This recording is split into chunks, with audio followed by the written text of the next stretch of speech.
Global skill development mission में आपका स्वागत है। पिछले सेशन में हमने जानकारी ली किस प्रकार से हमने एग्जाम सर्वर को अपने पास डाउनलोड किया अपने सिस्टम में और कैसे उसे इंस्टॉल किया। इस सेशन में हम बात करने वाले हैं हम ऑफलाइन माइस्क्ल कमांड्स को एग्जाम सर्वर की सहायता से कैसे रन करने वाले हैं। तो जैसे मैंने पिछले सेशन में बताया था, हमारे पास एक कंट्रोल पैनल अवेलेबल है जो मैंने यहाँ पे ओपन किया हुआ है। ये पहले आपको सर्विस स्टार्ट करनी पड़ेगी अपाचे और माइस्क्ल की। ये जानकारी मैं पिछले सेशन में भी आपको दे चुका हूँ और आप इस पैनल को यहाँ से क्लोज भी कर सकते हैं।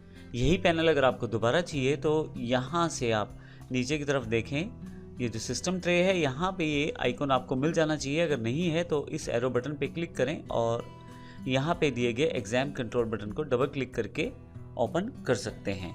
फिर से आपके पास यह है एग्जाम कंट्रोल पैनल अवेलेबल हो जाएगा। मैं इसे अभी क्लोज कर देता हूँ। अब मुझे अपने सिस्टम में माइस्क्ल को रन करना है तो इसके लिए मुझे अपने ब्राउज़र को प्रयोग करना है। मैं माइस्क्ल को रन करने के लिए गूगल क्रोम का प्रयोग करने वाला हूँ। तो मैंने यहाँ पे गूगल क्रोम ओपन कर लिया है। ये वही वेबसाइट्स हैं जिसमें लास्ट सेशन में हमने डाउनलोड किया है एग्ज़ाम को। अब मैं एक नई टैब में आ जाता हूँ। यहाँ से मैं चाहता हूँ अपने सिस्टम पे रन करना माइस्क्ल को। तो इसके लिए मुझे सर्वर से जुड़ना पड़ेगा एग्ज़ाम के। अब इसके लिए मैं लोकली अपने सिस्टम को एज ए सर्वर यूज़ कर सकता हूँ। उसके लिए मुझे टाइप करना है लोकल होस्ट। जैसे ही लोकल होस्ट टाइप करूँगा आप देखेंगे, अगर आपने यहाँ पे ध्यान दिया हो तो सबसे ऊपर वेलकम टू एग्जाम और लोकल होस्ट ऑप्शन अवेलेबल है मेरे पास। मैं इसे क्लिक कर देता हूँ। इसके लिए नेट की आवश्यकता नहीं है, आप नेट को डिसेबल कर दें बेशक तो भी आपका प्रोसेस चलता रहेगा, क्योंकि ये ऑफलाइन आपका लोकल होस्ट यानी कि सर्वर इंस्टॉल हुआ है। तो जैसे आप एंटर करते हैं लोकल होस्ट डैशबोर्ड पे या लोकल होस्ट टाइप करके एंटर करते हैं तो आपके पास यहाँ पे एग्ज़ाम का एक वेलकम स्क्रीन आ जाता है। इसमें काफ़ी सारी ऑप्शंस दी गई है एग्ज़ाम के बारे में, जैसे कि आप एग्ज़ाम में क्या क्या चीज़ें रन कर सकते हैं और कौन कौन से फीचर्स आपको इसके द्वारा मिलने वाले हैं। परंतु मुझे यहाँ पे माइस्क्ल रन करना है तो इसके लिए मुझे जाना है PHP MyAdmin पे।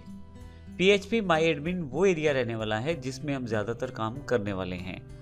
अगर आप यहाँ आ जाएंगे तो आप देखेंगे लेफ़्ट साइड पे आपके पास पहले से काफ़ी सारे डेटाबेसेस की लिस्ट दी गई है और राइट हैंड साइड पे आपके पास इन डेटाबेसेस पे काम करने के लिए एक पैनल दिया गया है जिसमें काफ़ी सारे टूल्स, कमांड्स और काफ़ी सारे ऑप्शंस अवेलेबल हैं।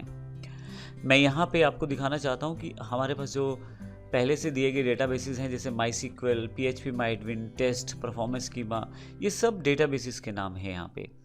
अब आइए देखते हैं मैं अपनी माइस्क्ल कमांड्स को कहाँ रन करने वाला हूँ। इसके लिए मैं यहाँ राइट हैंड साइड पे दिए गए पैनल में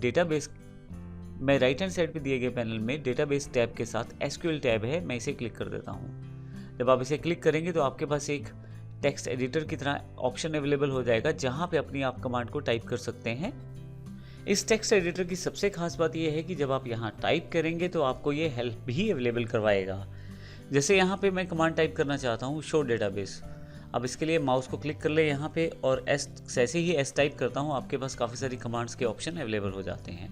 तो यहाँ से SH टाइप करता हूँ तो मेरे पास फिर से सिलेक्शन हो जाती है कमांड्स की। यहाँ से मैं शो ले लेता हूँ, एंटर कर देता हूँ स्पेस शो डेटाबेसेस में DATA। जैसे ही देखिए टाइप करना शुरू करता हूँ मेरे पास काफ़ी सारे ऑप्शन अवेलेबल हो जाते हैं। क्योंकि मुझे डेटाबेसेस सेलेक्ट करना है तो यहाँ से एंटर करके सिलेक्ट कर लेता हूँ।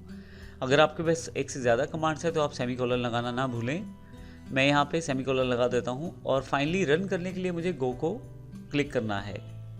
जैसे गो पे क्लिक करूँगा मेरे पास जो डेटाबेसेस हैं उनकी पूरी की पूरी लिस्ट अवेलेबल हो जाएगी। अगर आप देखें तो यहाँ पे information schema, MySQL, performance schema, PHP MyAdmin, test, ये सभी डेटाबेसेस के नाम हैं।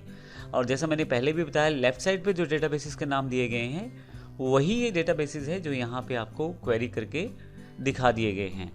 जब आप एग्जीक्यूट करते हैं किसी क्वेरी को अपने पास तो यहाँ पे आपके पास ना केवल वो क्वेरी एग्जीक्यूट करने के पश्चात रिजल्ट देता है, बल्कि ऊपर यदि आप देखें तो ये भी बता रहा है कि आपका एग्जीक्यूट क्वेरी सक्सेसफुली हुआ है या नहीं। जो लास्ट कमांड है वो भी आपको दिखाई जा रही है और इसके अलावा नीचे रिजल्ट भी दिखाया जा रहा है। तो इस तरह से आप आसानी से अपनी डेटाबेसेस और अपने टेबल्स के साथ यहाँ पर आकर लोकल होस्ट में कार्य कर सकते हैं।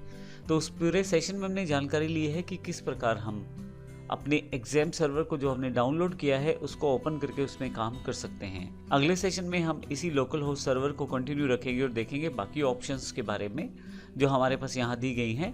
वो मेन ऑप्शंस जो हमें चाहिए आगे कार्य करने के लिए MySQL के साथ, उन सब की जानकारी हम अगले सेशन में लेने वाले हैं। धन्यवाद।